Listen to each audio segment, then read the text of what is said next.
Ladies and gents, good morning. Welcome. As I said, we are diving in. Today's heading is we are on day number 1 and the genesis of creation and redemption and a journey through Genesis chapter number 1 until chapter 3. So that is the scriptures you are going to read for today, and you need to dive in. And before you read, please make a prayer and ask God to speak to you, because otherwise you will miss the point. So let's go into my notes here that I've written, and I'm going to be going through this. So when you look at Genesis chapter 1, it is talking about the creation of the world, So it's just the summary that.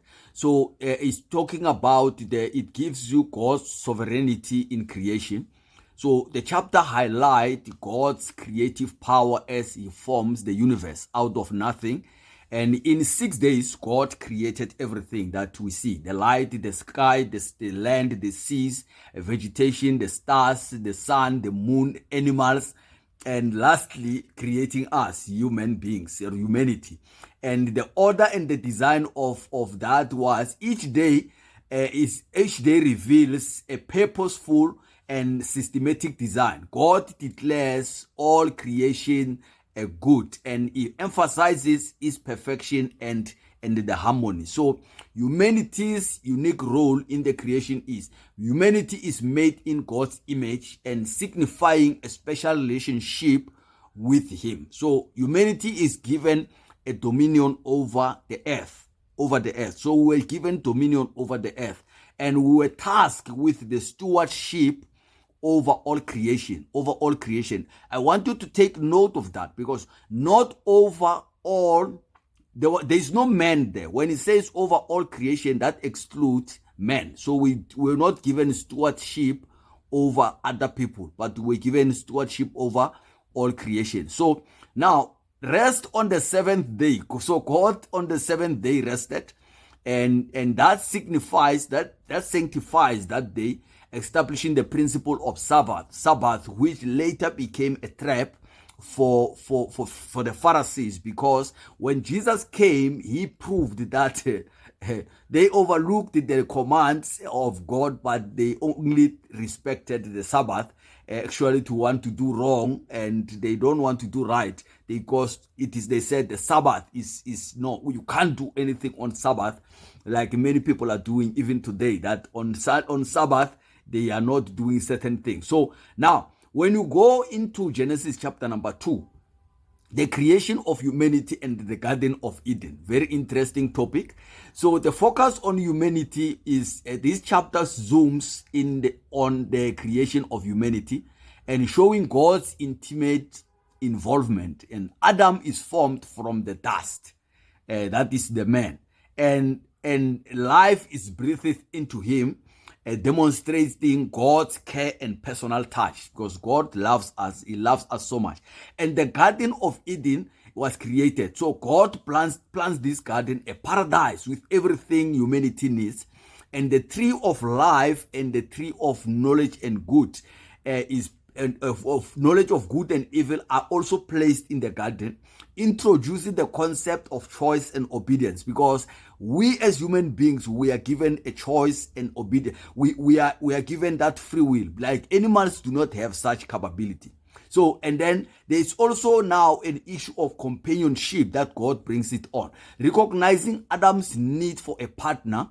So God creates Eve from the rib of Adam, establishing that sacred union, which is now we call it a marriage.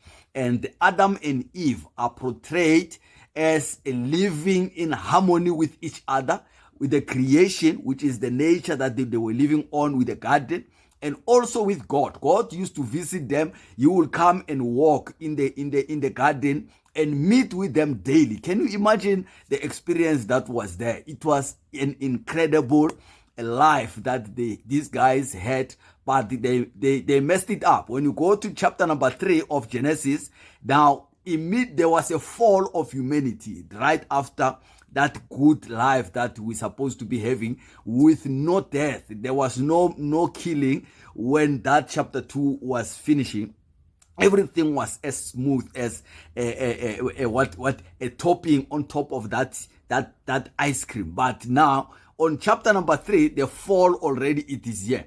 So the serpent deception arrives, where Satan in the form of a serpent deceived Eve into eating the forbidden fruit from the tree of the knowledge of good and evil.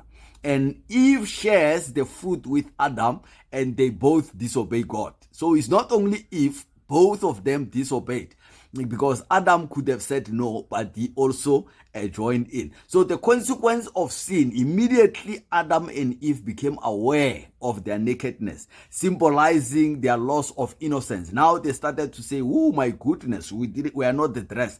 And when confronted by God, they attempt to shift the blame instead of taking the responsibility. You know, God loved David. David had done terrible things, but God loved him because he assumed the responsibility. So, but Adam and Eve, they shifted the blame to the serpent. Now, God's judgment, sin brings consequences. When you sin, you are going to pay for it. So the serpent is cursed to crawl on its belly and face hostility from humanity. Can you imagine?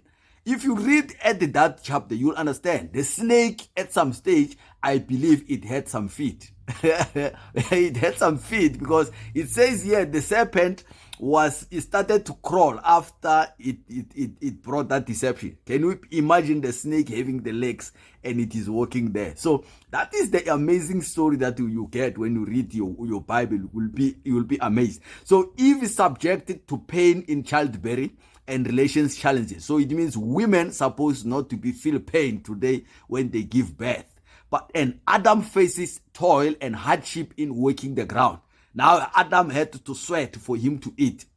Humanity is banished from the garden, losing access to the tree of life, because otherwise they will have touched it also and live forever, as God said. Now, God's mercy, despite their disobedience, God provides clothing for Adam and Eve, showing his continued care. The promise of a savior in Genesis chapter 3 verse 15 is introduced, foretelling redemption through Christ. So Christ, when he came later on in the book of Matthew, he was already promised on the book of Genesis chapter 3 verse 15. Go and read it and you will understand what it is saying. Now, when you look at the theme now of what we have spoken about, so God's creative power in Genesis, it shows you that God showcased God as a sovereign creator who brings order, beauty, and purpose to the universe. And this invites us as believers to trust in his ultimate authority and the plan.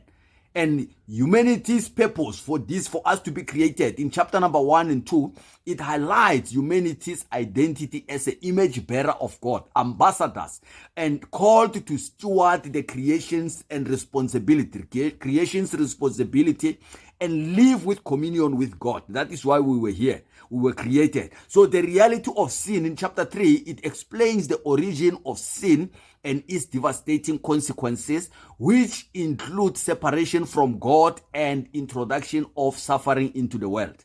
And the hope of redemption, even in judgment, God's promise of a savior revealed his mercy and commitment to restoration of humanity. So God had a plan from the beginning. Now, choices and obedience. The tree of knowledge underscores the importance of free will and the call to trust and obey God fully. So how do we apply these principles in our today's life? So God's image encourages us as believers to embrace their identity as God's image bearers, living purposeful and reflecting on his character. So trusting and obedience and trust, these highlight the importance of obedience to God, and even when tempted, do not question his commands, but to question whatever that is tempting you. So now, hope amid sin. Offer hope by pointing to Christ, to the fulfillment of God's promises to overcome sin and restore creation. So when you read these 3 chapters today, I want you to think about what we just said in this video. and it will make a great sense to you. So may God bless you and have a great first day. We meet again tomorrow. God bless you. Bye-bye.